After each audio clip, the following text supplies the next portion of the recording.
Ito po si Micro 12 baby capsule car seat carrier stroller. Okay, Maxi Cosi. So imported model po from Australia, never been used.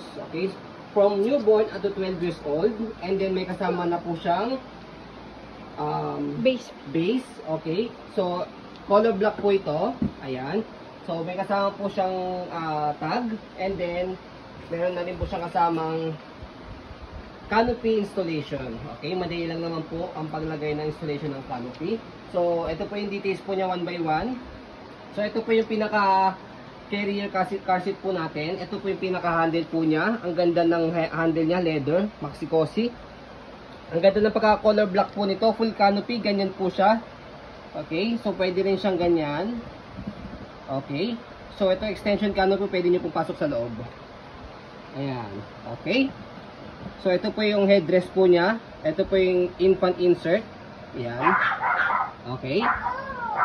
So ito po yung harness po niya. Press nyo lang po dito para makita nyo po yung belt lock. Ayan. Okay.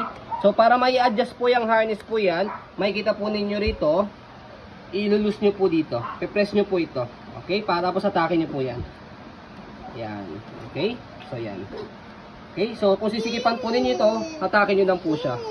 Ayan, okay. So kinagandaan po dito kay Maxi Cosi na Micro 12, na-adjust po yung headrest po niya. Ayan, press nyo po sa ilalim, may pinipress po siya, and then angat po.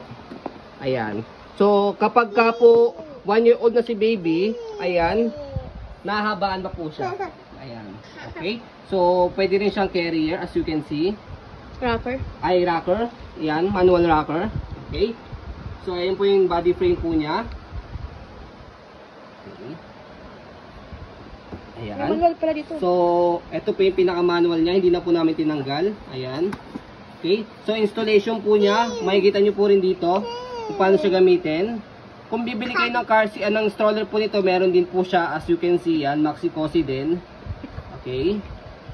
So, sa likod, ay sa kabilang side, ayan. So, 2022 manufacturing date po nito. So, bagong-bago pa po. Last year lang po. Ayan. And then, ang expiration ng ganitong car seat po is 6 to 10 years po siya. 10 years ang base. Yung carrier is 6 years. Yes. 6 years. So, as you can see, ito naman yung manufacturing date. So, in January, February, March, April, May, June. June 25, 2022. So, yan. Okay, so, meron din po yung guide o instruction kung paano po siya ikabit. Hello. Signal dito, signal dito. Yan. Yan. So, rear wide facing. Yan. Diyan po nakalagay po yan. So, yan. Press natin to. Yan. Para